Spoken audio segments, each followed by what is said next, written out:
Bom, a glicose entra no seu sangue, ela vira glicogênio, ela se transforma em glicólise pela oxidação para formar energia e ela pode virar triglicérides. Tem 3 caminhos básicos. Ou ela se armazena como glicogênio, ou ela vira gordura, ou ela é queimada para gerar energia pelo processo de oxidação. Tá? Fontes de glicose. O cérebro, o eritrócito e o músculo em geral gosta de glicose, principalmente o músculo que está treinado a usar glicose. Agora, esse cérebro que está acostumado a usar glicose, eu quero que você saiba que ele também sabe trabalhar com corpos cetônicos, com cetonas, melhor dizendo. Beta-hidroxibutirato, que é o melhor deles. Então, esse cérebro pode aprender a trabalhar com beta-hidroxibutirato. Nós vamos voltar a conversar sobre isso mais para frente. Eu vou trazer para vocês as dietas cetogênicas para a gente estudar isso. Tá bom? Então, a fonte pode ser exógena, pode ser glicogenólise, que é o glicogênio sendo quebrado, ou pode ser chamada gliconeogênese hepática, que vai formar a glicose. O músculo precisa de insulina para a entrada da glicose. Nós sabemos disso. Deixa eu falar para você do thrift genes. São genes parcimoniosos. Existem 4 tipos de povos no mundo. Os nativos americanos, os havaianos, os judeus askenazes e os ciganos. Esses 4 povos, eles têm no genoma deles o que se chama genes parcimoniosos. O que é isso? Esses povos resistem melhor a situações com falta de alimento. São povos preparados para passar períodos de fome, se for preciso. Então eles têm o chamado thrift genes, os genes parcimoniosos. Infelizmente, como é o caso dos nativos americanos do Arizona, os índios Pimas, todos são obesos e todos são diabéticos. 100% da tribo é obesa diabética. Por quê? Eles são feitos para comer pouco carboidrato. De repente, eles têm uma fartura de carboidrato na tribo à vontade. Todos ficam obesos, todos ficam diabéticos. Uma coisa que serviria para eles sobreviverem a situações difíceis, agora, o que era bom naquela situação agora é ruim, porque esses indivíduos desenvolvem com facilidade resistência insulínica e como é que chama? Síndrome metabólica. Glicação consiste em reações não enzimáticas da glicose com grupos aminos de proteína e ácido nucleico. A glicação leva ao estresse oxidativo, que leva à inflamação. Pronto, está criado aqui. Isso aqui é o trio bandido? Não existe trio mais bandido que esse. Olha essa gangue aqui, ó. Glicação, estresse oxidativo e inflamação é o pior que você pode ter no corpo. Pois é, a glicação desencadeia o estresse oxidativo que desencadeia a inflamação. Isso é que faz a diabetes matar. A diabetes causa lesão, faz você morrer mais cedo, por causa da glicação, por causa do estresse oxidativo, por causa da inflamação. Tá? Então, a glicação, o estresse oxidativo e a inflamação fazem um processo de envelhecimento prematuro. A pessoa diabética envelhece mais rápido, tá? Por esse mecanismo. Então, a glicação, ela glica a hemoglobina glicado, glicosilada, ela glica o cristalino da catarata, ela glica o colágeno, tá? Aí dá endurecimento do joelho, você não pode dobrar o joelho. Ela glica a mielina, da esclerose múltipla. Ela glica a membrana celular, dificuldade na membrana agora. Ela glica a membrana mitocondrial, não produz energia. Ela glica a elastina, você perde a flexibilidade, não consegue dobrar mais. Ela glica a matriz celular, que é o terreno biológico. Tudo causado pela glicação, é o estrago que causa. E se o indivíduo não sabe comer, ele é diabético 5 horas por dia. Ele é diabético 2, 3 horas depois do almoço e 2, 3 horas depois do jantar. A pergunta que eu tenho é o seguinte: quando termina o seu almoço, a sua glicemia ficou a mesma ou subiu? Se ela subiu, é porque você não está sabendo comer. Você está criando processos que vão glicar. Picou, glicou, picou, glicou. A proteína na forma do NH2, mais a glicose, forma o chamado base de Schiff. A base de Schiff forma o composto de Amadori. O composto de Amadori faz o composto de Maillard. E o composto de Maillard vai ativar o RACE, que vai estimular o NF-kappa-beta. E aí está feito o estrago. Tá? Existem desglicantes. Daqui para trás você ainda pode reverter. A L-carnosina faz isso. Existiu um oftalmologista russo que viajava num navio pelo mundo afora, provando que ele curava catarata sem cirurgia. Ele usava o colírio de L-carnosina, 1%, uma gota em cada olho, ad infinitum. Eu fiz isso com o meu cachorro em casa e curou a catarata do cachorro. L-carnosina, 1%. Para você conseguir isso, você tem que procurar uma farmácia que trabalha com injetável. Porque o L-carnosina é desglicante. E a catarata é uma coisa glicada. O cristalino glicou. Então, eu tenho um antiglicante, a L-carnosina, e é também um desglicante. Aí, ó. Isso é a pior coisa que tem para você comer. Isso aqui é produto avançado de glicação. Ah, mas eu gosto daquilo. Você não pode, querido. Quanto mais a carne, quanto mais bem passada ela for, mais glicada ela é. Aprenda a comer carne mal passada. Aprende. Tudo se aprende. Tirando essa casca,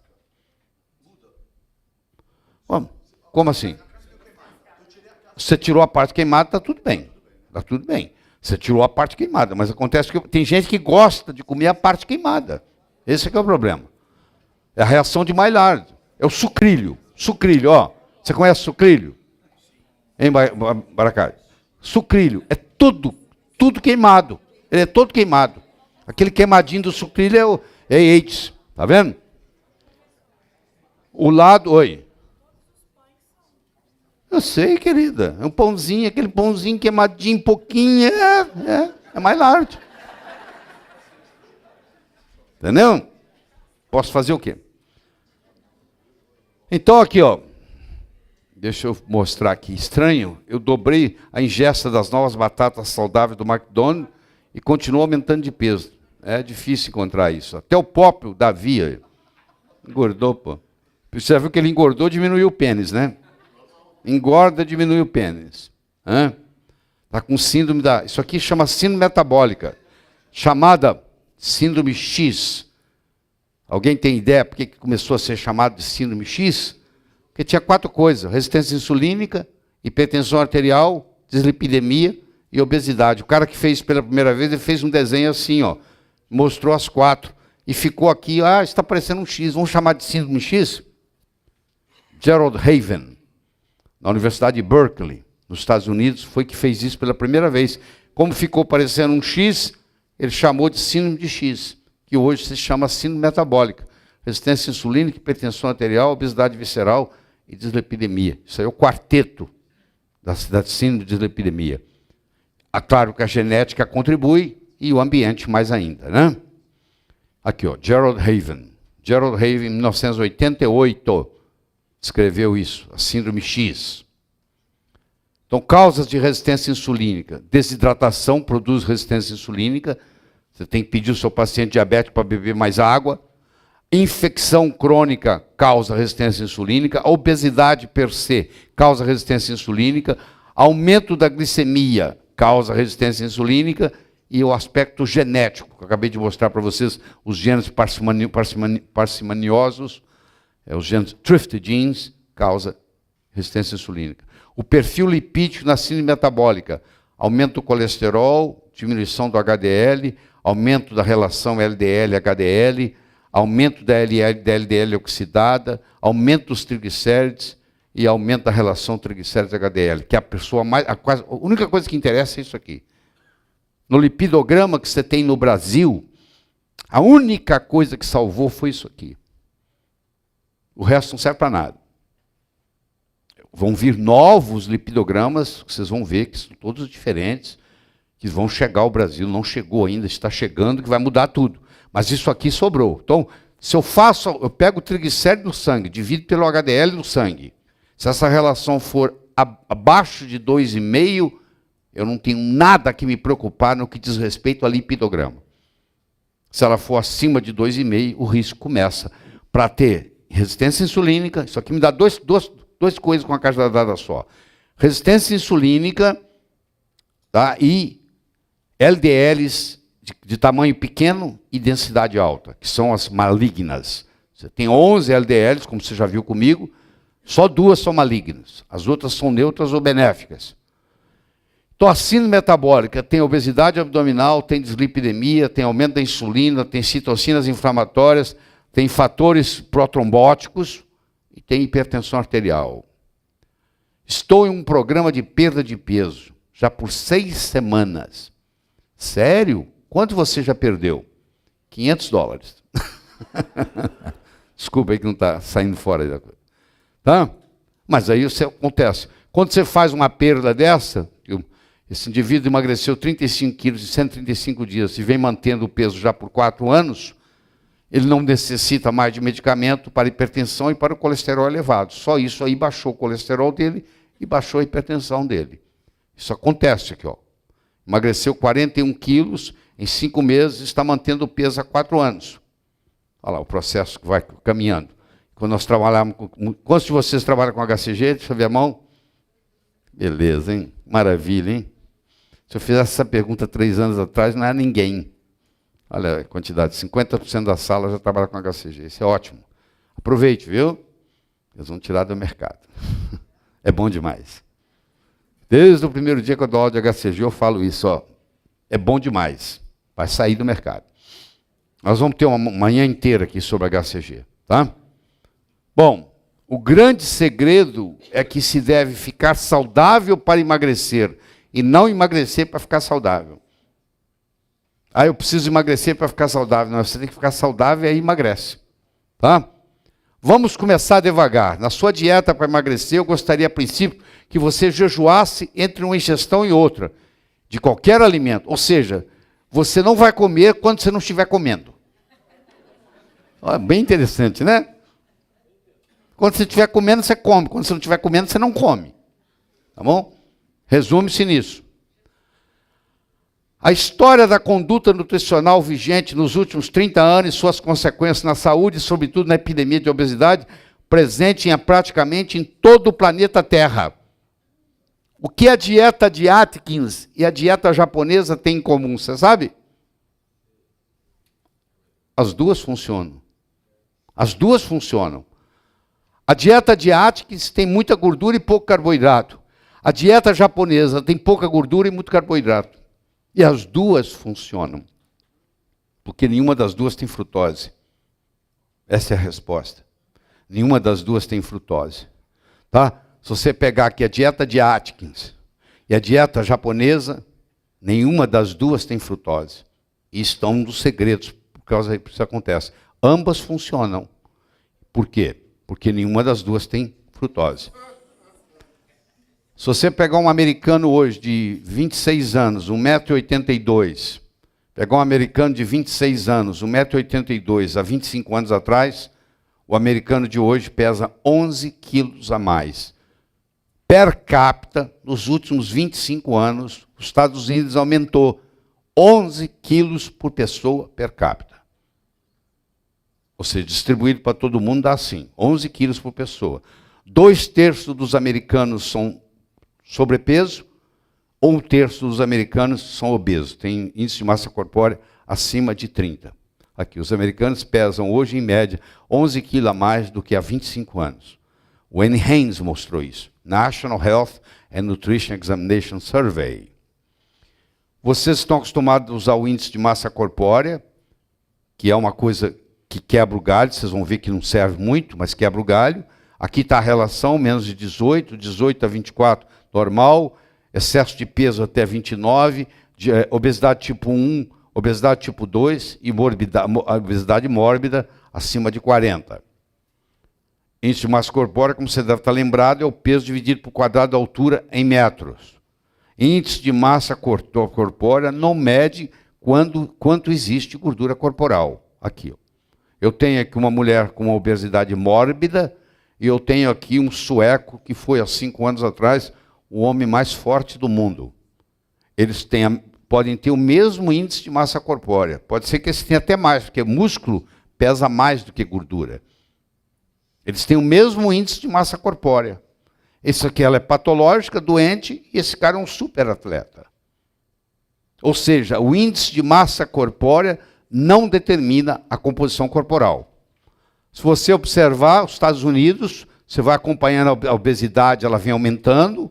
Se você observar a obesidade nos Estados Unidos, o estado menos obeso, menos, é o Colorado. O estado mais obeso é o Mississippi. Então é o menos doente, porque não tem mais saudável. O menos doente é o Colorado e o mais doente é o Mississippi. Essa epidemia ela ficou tão severa que eles inventaram uma doença nova agora. A Organização Mundial de Saúde inventou uma doença que chama diabesidade. Você tem muito paciente com diabesidade. É diabético e obeso. Tá? Então, até animais de laboratório estão engordando. Aqui, a diabetes aumentou e a obesidade aumentou na mesma proporção.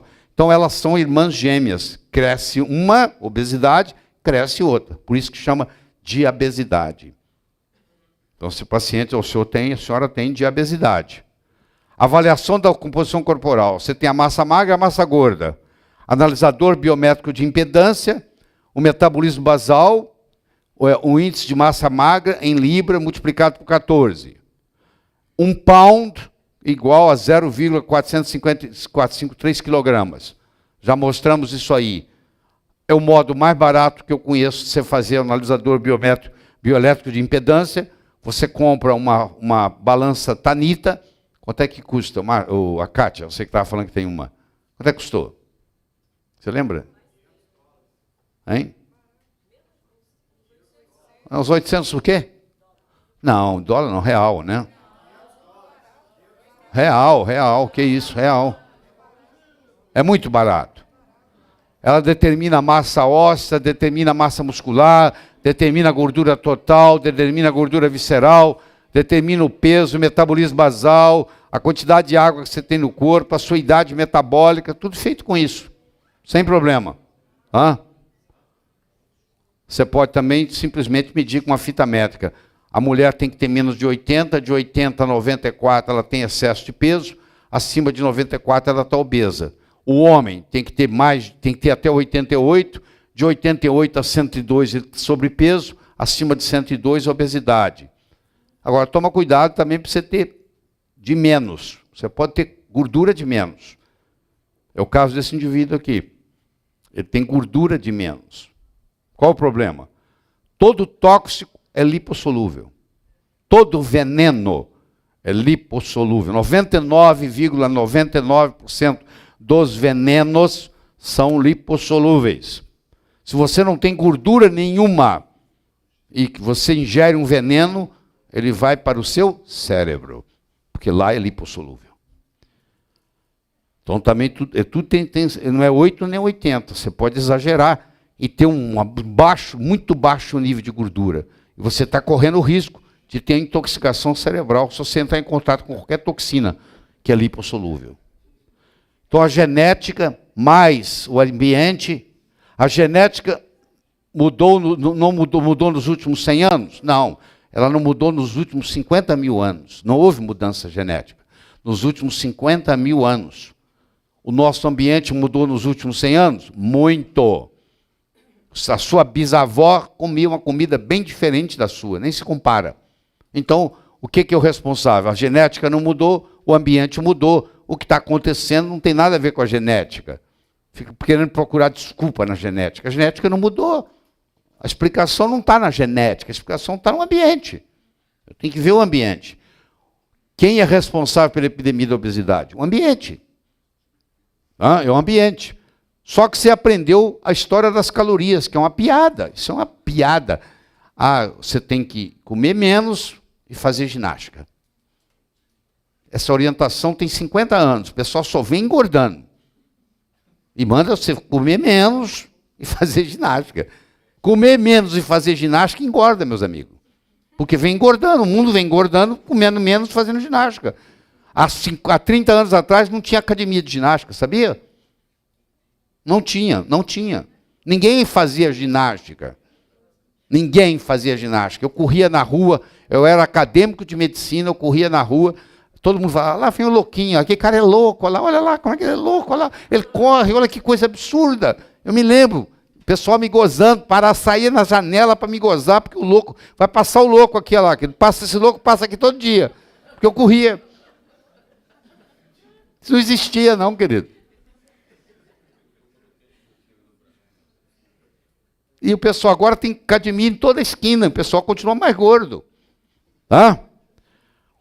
O organismo é mais semelhante a um laboratório químico do que uma conta bancária. Mais importante do que a caloria em si é de onde ela está vindo. As calorias não são iguais. Quero que você saiba disso.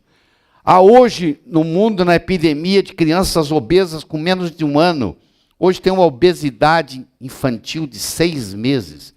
Só falta se me dizer que essas crianças de 6 meses estão fazendo menos ginástica. Criança de 6 meses não faz ginástica, querido. Elas comem, dormem, faz cocô e comem do mesmo jeito que comiam. A mesma caloria. Qualquer hipótese que explique a epidemia da obesidade tem que explicar também esse fenômeno de bebês obesos com 6 meses de idade. Senão não serve. Está tendo menos atividade física, só faltava essa. Nos últimos 30 anos, nós ingerimos 275 calorias a mais. Nos últimos 30 anos, aumentou. Só que menos gordura, olha aqui. À medida que as propagandas vieram, nós fomos comendo menos gordura e fomos aumentando mais de peso. É o contrário. Quando nós paramos de comer gordura e passamos para o carboidrato, nós começamos a engordar. Dos anos 80 para cá é que houve um grande aumento, tá, de obesidade. Tá? Alguma coisa está errada com o nosso sistema bioquímico de feedback negativo. A nossa leptina não está operando apropriadamente. A leptina é aquele hormônio que fala assim, para mim chega. O cara vem com a carne, você já comeu vários pedaços, aí de repente você olha a carne, ele vem trazendo, você pega, empurra o seu prato e fala assim, para mim não, para mim fechou. Você põe as facas, o garfo em cima da faca e fala, acabou. Para mim não. Porque a sua leptina, só que a leptina de muita gente não funciona mais. A pessoa continua comendo, ela continua com fome. Qual é a causa da leptina estar causando isso e como reverter? Então a leptina, a resistência ao emagrecimento é por leptina, insulina, adrenalina e problema tiroidiano. As principais causas, tá? Então nós estamos, os teenagers estão comendo, estamos ingerindo mais gordura? 5 gramas a mais. Mas não estamos ingerindo mais gordura não, porque 5 gramas a mais. Agora é carboidrato, 57 gramas a mais. Nós estamos ingerindo 11 vezes mais carboidrato do que gordura. Porque todo mundo parou de comer gordura. Porque falaram tanto para você que gordura engorda, que é uma mentira, que você acreditou.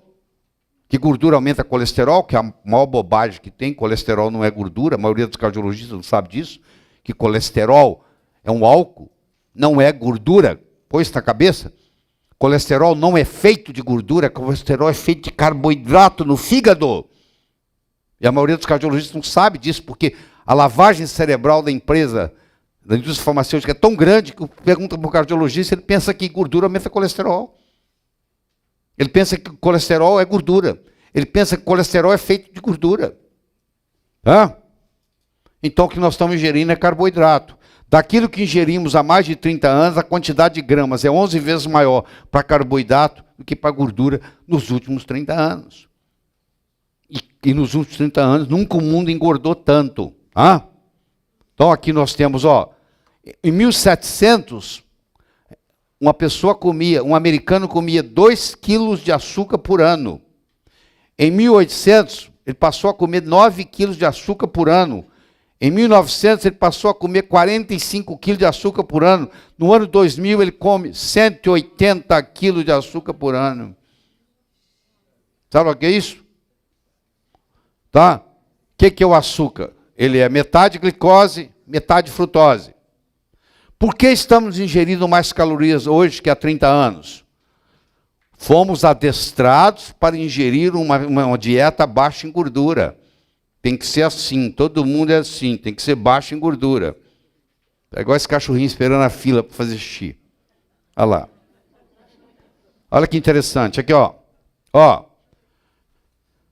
Aqui ó, o que aconteceu com o percentual de gordura na alimentação? Vem caindo, vem caindo, vem caindo. O que aconteceu com a gordura, com a obesidade? Vem aumentando, vem aumentando, vem aumentando. Enquanto a gordura vem caindo, a obesidade vem aumentando. Principalmente a partir dos anos 80, que quando começou o problema aqui, ó, a partir dos anos 80. Tá? Por quê? Porque em 1980, a Associação Médica Americana, a Associação Cardiológica Americana, American Heart Association, o Departamento de Agricultura americano fizeram uma campanha para poder diminuir a quantidade de gordura e aumentar a quantidade de carboidrato. E aí a obesidade, aí que pegou meu. Essa campanha foi feita em combinação. O alimento industrializado com baixo teor de gordura é de um gosto muito ruim. Portanto, a indústria começou a acrescentar carboidrato para poder dar gosto. Aí colocaram o low fat, high carb diet, com high fructose corn syrup. É a desgraça que está acabando com o mundo. Em 2005, a New England Journal of Medicine publicou um artigo dizendo que pela primeira vez em toda a história da humanidade, a geração que nascer da agora para frente vai viver menos que os pais. Desde que o mundo é mundo, os filhos sempre viveram mais do que os pais. Foi aumentando, em média, estou falando em média. Pela primeira vez, a partir de 2005, a próxima geração americana vai viver menos que os pais. E o culpado está aqui, ó, high fructose corn syrup, carboidrato, tá? Então, carboidrato. Aqui, aumento de refrigerantes. Refrigerantes tem açúcar, refrigerante tem sal e refrigerante tem cafeína. Sabia disso? Ele é rico em açúcar, você põe sal para poder aumentar a sede, você toma mais, põe o açúcar para não deixar você sentir que tem sal e põe cafeína. Isso é o trio aqui, ó, que tem no refrigerante. Tá? Que tipo de açúcar existe no refrigerante? Natural, frutose. High fructose. Em 1984, a Coca-Cola e a Pepsi anunciaram que a partir daqueles dias iam adoçar os refrigerantes com high fructose corn syrup, porque era um açúcar mais natural. Mentira. Era metade do preço do açúcar, era mais barato. Não tinha nada de natural. Nada, porque high fructose corn syrup não tem nada de natural. Tá? Fabricado, inventado pelos japoneses, o high fructose corn syrup. Os japoneses que inventaram. Os americanos foram lá e sacanearam os japoneses em 1945, Hiroshima, Nagasaki, destruíram 40% do Japão. Aí o Japão deu troco. Fabricou high fructose corn syrup, falou, nós vamos engordar vocês todos. Aí engordou os americanos todos. Só que o tiro saiu pela culatra, porque ano passado foi inaugurado em Tóquio o primeiro hospital de cirurgia bariátrica. Os japoneses também ficaram gordos, porque os americanos vendem alimento para eles. O americano hoje só exporta 3 coisas. Entretenimento, o último filme que você assistiu provavelmente era americano. Tá? Entretenimento. Material bélico, arma e comida. A comida americana está doente e o governo não pode falar isso. Porque se ele falar, ele não exporta mais. E a comida americana doente adoece o mundo inteiro. Tá? Aí, ó, high fructose corn syrup. 50% mais barato que açúcar. Tá? Até os animais domésticos, todos, eles estudaram 20 mil animais domésticos. Todos engordaram nos últimos 10 anos. Porque come o que o dono come. Engorda igual o dono está engordando. Tá? Então aqui, ó, fructose, high fructose corn syrup. Então, o grau de doçura, ó, a sacarose é 100%, a frutose é 173%, o açúcar invertido é 120%, o high fructose corn syrup é 120%, a glicose é 74%, a galactose é 32%. Ou seja, você podia usar menos, porque ele é mais doce, mas se usa mais, porque é mais barato, dá volume. Então, o consumo da frutose, ele começou, o consumo natural era 15 gramas por dia, antes da Segunda Guerra Mundial foi para 24 gramas por dia, Entre 1977 e 78 foi para 37 gramas por dia, em 1994 foi para 54 gramas por dia, e hoje tem adolescente nos Estados Unidos que está ingerindo 72 gramas por dia de frutose, correspondendo a 15% do seu consumo calórico. Diabetes hoje, com 15 anos de idade nos Estados Unidos, é comum, muito comum. O Japão inventou a High Fructose Corn Syrup em 1966. Em 1973, o Nixon, querendo baratear o alimento nos Estados Unidos, mandou importar. Em 1975, foi introduzido nos Estados Unidos com a metade do preço do açúcar. E acabou com os americanos. Olha aí, ó, High Fructose Corn Syrup, como é que aumentou o consumo no mundo? Ó. Tá? Devia ser colocado que é veneno. E é veneno. E você não consegue se livrar. O molho tem, tudo tem. Eu como, eu faço self-service, eu como salada. Você põe molho? Põe. Não, meu filho, você está comendo high fructose corn syrup. Você não pode pôr molho. Porque os molhos têm. Todo molho tem. Então não pode pôr molho. Você tem que fazer molho em casa. Como você come na rua, você põe molho. Você está achando que está fazendo um grande negócio. Está comendo saudável. Mentira, está nada. Primeiro, esse azeite de oliva que você come no restaurante, não é azeite de oliva, você vai me desculpar. 15% é azeite de oliva, 85% é óleo de soja. A lei permite. Aqui nos Estados Unidos, lá ainda é pior ainda. Lá é canola. 15, os brasileiros não descobriram isso ainda não. Lá é canola. 15% é azeite de oliva, 85% é canola nos Estados Unidos. Frutose é um veneno, independente das calorias, é quase onipresente, muito barato. Aí, eu falei isso para vocês, pegaram 32 pães salgados, 31 era doce. Faz o pão doce, põe sal para enganar o paladar. Por que faz doce? Porque high fructose corn syrup dá volume, faz ficar barato. Aí depois põe um salzinho para enganar. Os molhos todos têm, os sucos todos têm. Sabe aquele vale que você saudável? High fructose corn syrup. Ah, meu Deus, você leva para casa pensando que ali não tem nada de fruta não, querido. Você é ingênuo. Ali só tem sabor artificial. Tem cheiro de goiaba, mas não é goiaba. Tem cheiro de morango, mas não é morango, querido. Não tem fruta nenhuma ali, não. Vai lá para você ver a fábrica, não tem nada. O dia que você for visitar a fábrica, você vai ter uma decepção. Porque é tudo sabor artificial. Piada. Aí, ó, tudo isso, ó, tá cheio de high fructose corn syrup, ó. Tudo isso aí, ó. Tá? A verdade é que não quer calar. Praticamente 100% dos alimentos industrializados possuem uma certa quantidade de high fructose corn syrup. Se você ingere alimento industrializado, o caminho seu é ficar doente. Você tem que mudar, tem que mudar. Xarope de milho com alta concentração de frutose, está em tudo quanto é lugar. Tá? Aí, à medida que você aumenta a quantidade de suco, você aumenta, quanto mais o nível socioeconômico mais baixo, mais suco toma. Suco de fruta não é saudável, pelo amor de Deus. Para de colocar suco de fruta na mesa. Não deixa seus filhos tomarem suco de fruta. Isso não é saudável, isso é venenoso. Pelo amor de Deus. Suco de fruta aumenta a incidência de diabetes em mulheres. Olha, quanto mais suco de fruta tomou, olha lá, fresco, sem açúcar. Olha lá, ó, mais diabetes. Tá? Deixa eu pular esses eventos políticos aqui, senão a aula fica política demais. Por que em 1982 a American Heart Association, American Medical Association, Departamento de Agricultura americano, iniciaram uma grande campanha contra dietas com alta concentração de gordura? Por quê? Em 1970 foi descoberto o LDL colesterol. Quando eu comecei em medicina, o colesterol normal era até 320.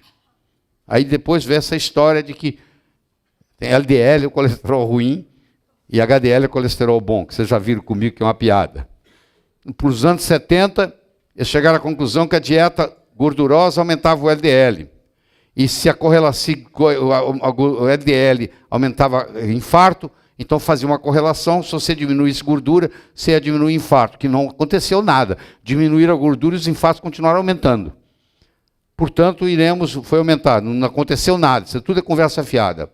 Aí apareceu um sujeito chamado John Yudkin, diz pure, white and deadly, sobre o açúcar. Ele disse, o problema não é nada disso que vocês estão falando.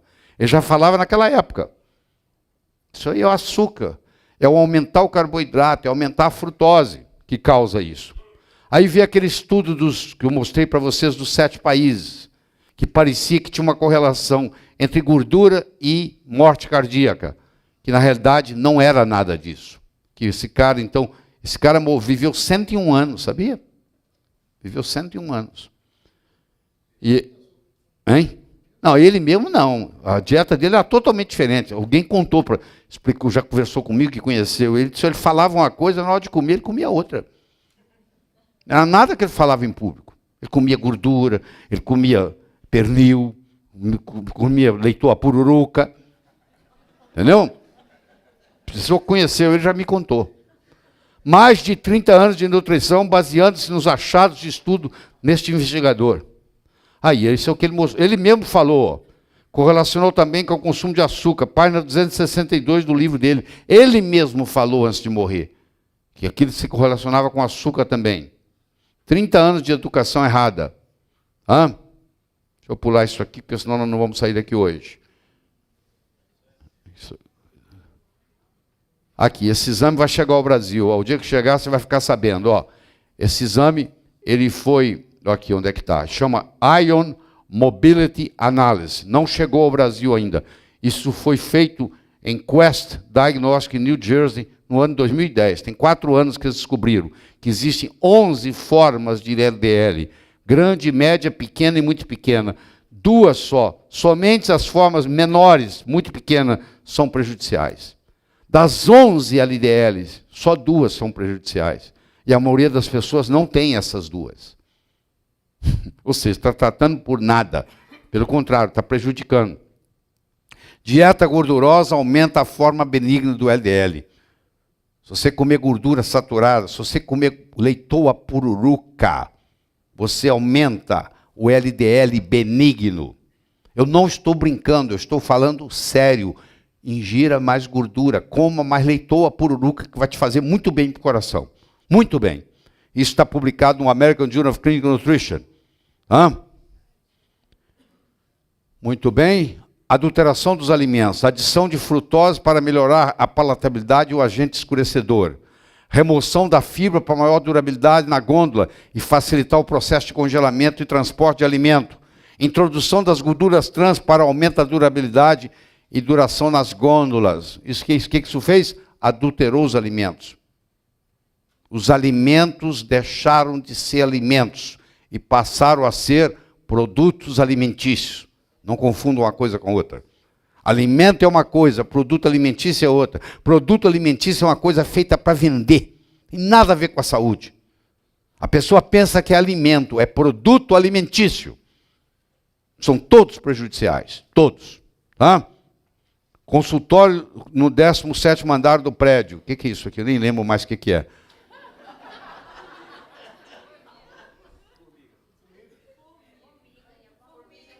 Não, mas eu não estou lembrado o que é.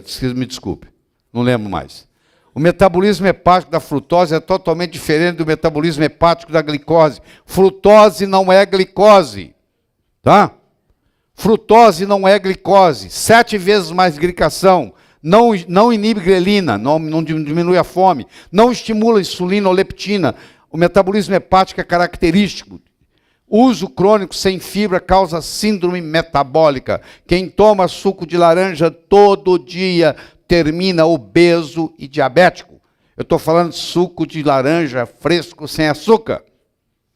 Se insulina e leptina não aumentam após a ingestão de frutose, o cérebro não fica a par da ingestão e continua com a sensação de fome. Eles fizeram um estudo de jovens que tomam suco de laranja e jovens que não tomam suco de laranja e sentam na mesa para almoçar. Quem tomou o suco de laranja antes, almoça mais. Aumenta a fome. Pelo contrário, não diminui a fome, não. Aumenta a fome. Quem toma um refrigerante antes do almoço, ingere mais do que quem não tomou um refrigerante. Porque da frutose, o refrigerante também é adoçado com frutose. Então a ingestão de frutose causa síndrome metabólica. Tá? Aqui eu estou mostrando para você que você tomar tomar uma Coca-Cola e tomar uma cerveja, o efeito é o mesmo. Do ponto de vista metabólico é igualzinho. Igualzinho. Não faz diferença. A frutose não é utilizada pelas células do sistema nervoso e, portanto, não provoca efeitos agudos, como no caso do álcool. Por isso que não é proibido. Por isso que não tem regulamento. Pode tomar à vontade. Porque não faz você ficar bêbado. Porque o cérebro não aceita. Nem o cérebro quer. Nós temos leis para controlar a ingestão de álcool, mas não precisamos nos preocupar com os efeitos agudos da frutose, porque ela não chega no cérebro. Não dá problema. Não incomoda o vizinho. Tá? Então, o que acontece? Ó, a glicose, quando você ingere a glicose, 20% vai para o fígado, 80% vai para os outros órgãos. Quando você ingere o álcool, 80% vai para o fígado, 20% vai para os outros órgãos. Quando você ingere a frutose, 100% vai para o fígado e 0% vai para os outros órgãos. Por isso que causa cirrose hepática. Qual a doença que mais cresce no mundo? NASH. O que é isso? É necrose, hepatite, esteatose hepática não alcoólica. É a doença que mais cresce no mundo. Por que a esteatose hepática é a doença que mais cresce? Porque a injeção de frutose é tão alta que vai tudo para o fígado aqui. Não há quem aguente. Vai lá ver a fila de transplante de fígado. Uma coisa absurda. Você descobriu a causa por que está isso. Pessoas que nunca beberam estão lá na fila de transplante de fígado. Nunca beberam na vida. Mas ingeriram suco de fruta a vida inteira. Inseriram refrigerante a vida inteira. E estão lá na fila de transplante. E o pior é que o próprio nutricionista, tem alguns nutricionistas aqui na sala, vão concordar comigo, vocês aprendem isso na faculdade, que suco de laranja fresco faz bem. Você vai fazer um regime para emagrecer, você põe suco de laranja. Olha o absurdo. Hein? A glicose aqui, ó, a glicose, ela não é nem hepato nem neurotóxica. O álcool, ele é hepato e neurotóxico. A frutose, ela não é neurotóxica, ela não chega lá, mas ela é hepatotóxica. Ela lesa o fígado. E, se eu pegar 120 calorias de glicose, 24 vão para o fígado, 96 vão para os outros órgãos. Se eu tomar álcool, 96 vai para o fígado, 24 vai para o outro órgão. Se eu tomar frutose, 100% vai para o fígado e 0% vai para os outros órgãos. Então aí eu tenho NASH aqui, ó, que é o que mais cresce, doença que mais cresce no mundo é isso aqui, ó. É uma esteatose hepática não alcoólica. Aqui, não alcoólica. Esteatose, hepatite esteatótica não alcoólica. A doença que mais cresce no mundo. Que vai virar o quê? Cirrose. Que vai precisar de quê? De transplante hepático. Que a fila está lá enorme, que vocês estão vendo. Por causa disso aqui, ó. E criança de 8, 9 anos de idade, não tem menor limite. Leva suquinho para a escola, a mãe prepara, leva suco, leva não sei o quê. Lá no colégio tem suco para servir na hora do almoço, na hora do intervalo. Então, vamos ver, deixa eu... Aqui, eu estou mostrando aqui a relação entre... Deixa eu comparar aqui para você, espera aí. Frutose é um veneno. Como etanol é produzido... Espera aí, deixa eu mostrar para você aqui. Espera aí. Opa. Aqui, ó. Ó. Etanol versus frutose, efeitos crônicos. O etanol causa cardiomiopatia. A frutose causa infarto do miocárdio. O etanol causa pancreatite. A frutose causa dislipidemia, causa pancreatite. Malnutrição, obesidade, hipertensão, os dois causam. Lesão hepática, um causa o ESH, o outro causa o NASH. Diurese, síndrome fetal alcoólica e insulínica. Uma causa a síndrome fetal alcoólica, a outra causa a síndrome fetal insulínica. A um causa vício. O etanol não vicia? Sabe o que você fala do cara que está viciado em Coca-Cola? É habituado. Ele está habituado, ele tem habituação. A habituação e vício é a mesma coisa, meu filho. Ele não consegue, tem que tomar Coca-Cola. Eu conheço gente que tem que tomar 1 litro de Coca-Cola por dia. Você também conhece. Tá? Evite qualquer líquido açucarado, artificial naturalmente. Consuma carboidrato com fibra, que é um nutriente essencial. Espere 20 minutos para servir da segunda porção quando você estiver comendo. Use a atividade física como moeda de troca. Aprenda a andar dentro de casa. Não fique esperando na academia, não. Você não tem tempo de ir na academia, meu Deus. Faz a sua atividade em volta da mesa de jantar. Anda 500 vezes em volta da mesa. Tá bom, não precisa de distância, não. Você tem que aprender a andar dentro de onde você mora. Não tem que ir para o tênis, não tem que colocar agasalho, não tem nada. Pô. Hoje eu vou sair daqui, eu vou andar lá no meu apartamento 21 minutos. Com um elástico segurando aqui para dar musculatura. Eu seguro aqui, ó. E vou andar. Só isso. 21 minutos andando. Quase correndo. Pronto, está feita a minha atividade do dia. Não precisa perder tempo com nada. Para cada 4 gramas de carboidrato, consuma 3 de proteína. Nunca coma carboidrato, nunca come um pão sozinho. Você quer comer um pão, coma com mortadela. Você que come o pão com mortadela, você vai engordar menos do que quem comeu o pão sozinho. Pão com mortadela tem mais caloria, mas é diferente o metabolismo. É absorvido diferente, etc. e tal. Tá?